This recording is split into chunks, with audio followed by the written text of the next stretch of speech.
Hello, this is the RPG Crawler, and welcome to another Indie Game Friday, where each week I take a look at a different independent computer role-playing game. This week I'm taking a look at one in a series of games that I've known about for some time, but never actually got a chance to sit down properly with.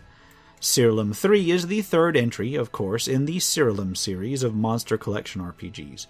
Developed and published by Thylacine Studios, it was released on Steam on October of 2018. The Siralim series basically revolves around taming and summoning monsters you encounter in the procedurally generated world, outfitting them and customizing them, and then using them as your party to adventure further.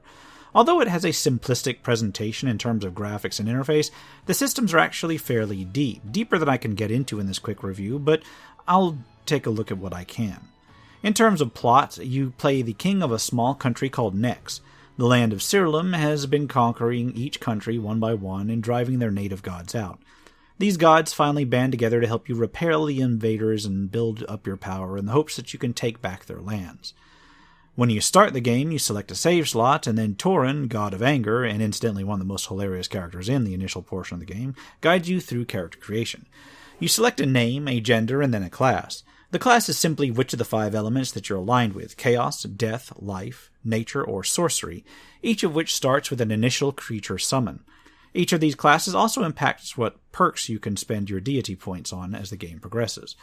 Once within the game, you are placed in the land of Nex, which is under attack and guided through the basic functions of the game. Within the game, you can wander around a tile-based world as if you were in any retro JRPG tile-based game.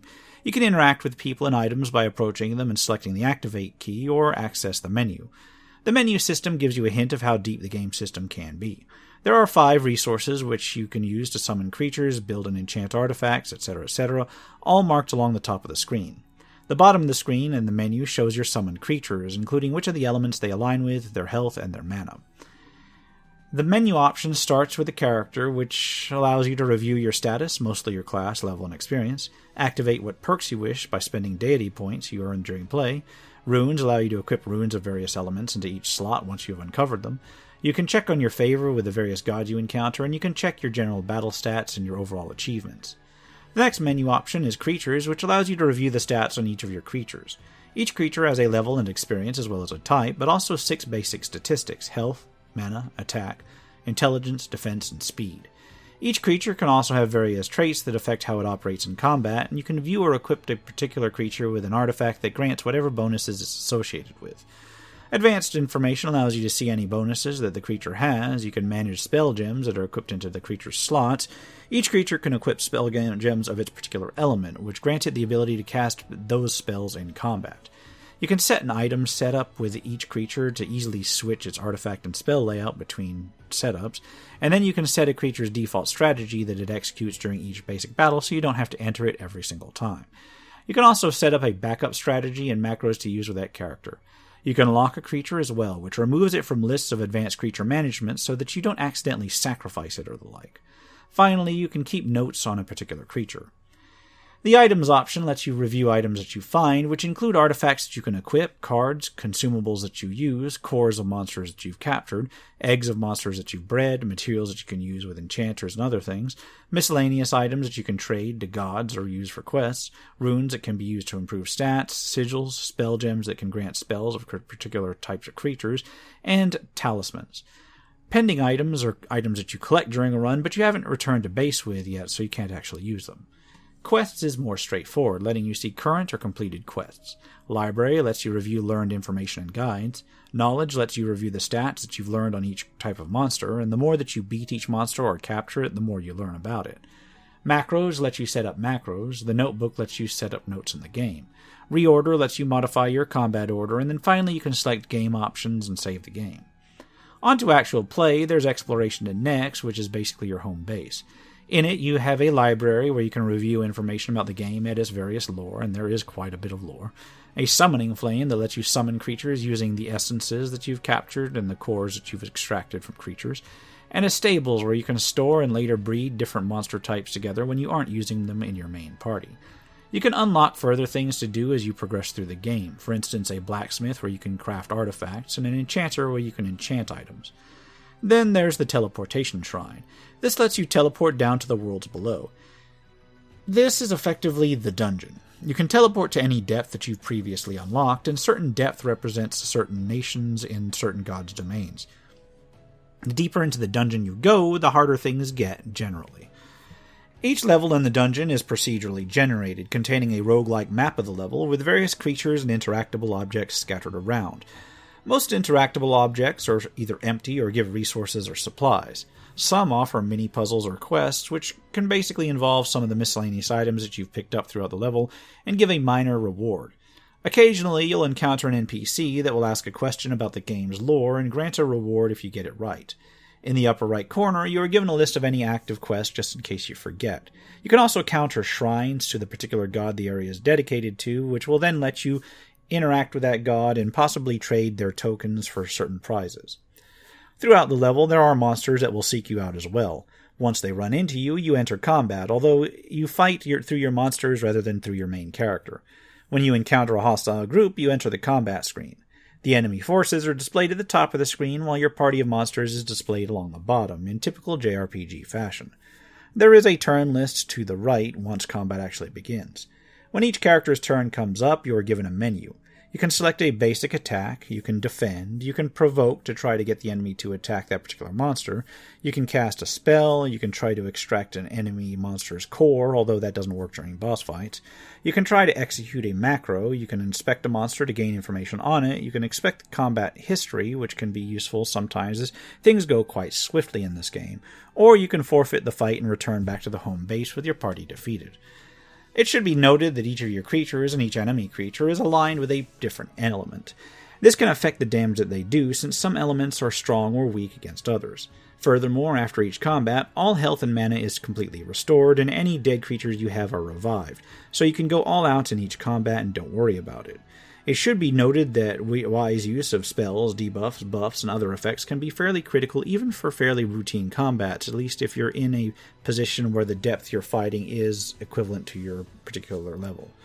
At each combat, you can gain a number of resources as well as experience after it's done. As your creatures level up, they gain stats and everything but total mana, so it can be useful to grind on enemies in each level, but more on that in the analysis. If you've extracted an enemy core, then you gain it after combat is complete. At that point, you can return to Nex and try to summon that creature in combat.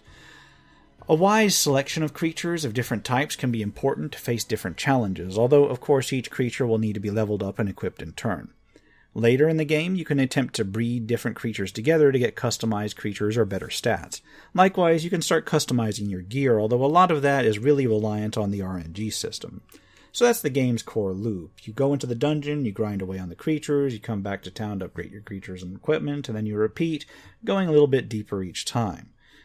Graphically, the game is very simplistic, having a sort of SNES era sprite work and artwork, although the menu system is reminiscent of that area as well. I have to admit that it kind of falls flat here, although not completely. The art could be better even given the style, but is perfectly serviceable. The monsters certainly look unique, and overall it's alright, but not particularly stand out. The music, on the other hand, is a bit better than I expected, avoiding being annoying and actually being pretty decent in some parts, harkening back to this SNES era of JRPGs. Overall, the game is reasonably challenging if you proceed through it linearly, but it's really designed to try to get you to take advantage of the ability to grind a particular level over and over again to farm up artifact creation materials and creatures. The problem here is that this is rather reliant on the RNG, and you really don't unlock the full abilities to build your creatures and gear up until way later in the game. And by then, going back to grind the earlier levels becomes incredibly trivial, to the point where you're probably going to want a macro or set things to automatic strategy and just fast forward through the combat text. Good on the game for giving that option, but if that's a drawing point of your game, that you can fully automate a fair amount of the gameplay when it gets too grindy, it's probably gameplay that you should review and try to retool. Overall, it's a decent monster catching style game, or at least I think so, because I'm not a huge fan of this particular genre, so I don't have a lot of experience with it. Of course, I'm not a huge fan of JRPGs in general, as longtime viewers may know, but I had enough fun with this one to justify the purchase, and that's saying something. I couldn't see myself spending hours upon hours on this game, although I can see where someone fond of various minutiae and fine-tuning a team of monsters might really enjoy it.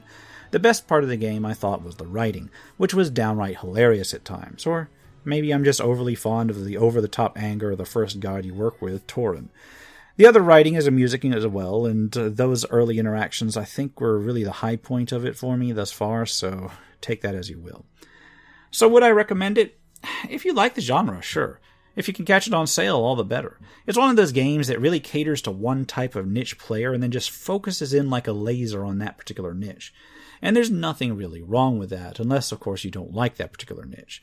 I will say that as of this recording, the sequel, Siralim Ultimate, has just been kickstarted, so it may be a good time to check out the series if you think it might appeal before that is released. And on that note, I'm going to wrap it up here. As always, I will put a link to where you can pick this up in the description below. For now, this has been the RPG Crawler with Indie Game Friday Siralim 3. If you like what you've seen, remember to leave a like, comment if you got any feedback, and subscribe for more RPG content, both tabletop and computer. Until next time, take care and goodbye. And if you're still watching this far, I'd like to take a moment to thank those who have supported this channel via Patreon or direct donations throughout the years, without which this channel could not have lasted as long as it has. For those who are feeling particularly generous, you can still support my work through Patreon and now through Subscribestar as well, through the links in the description below.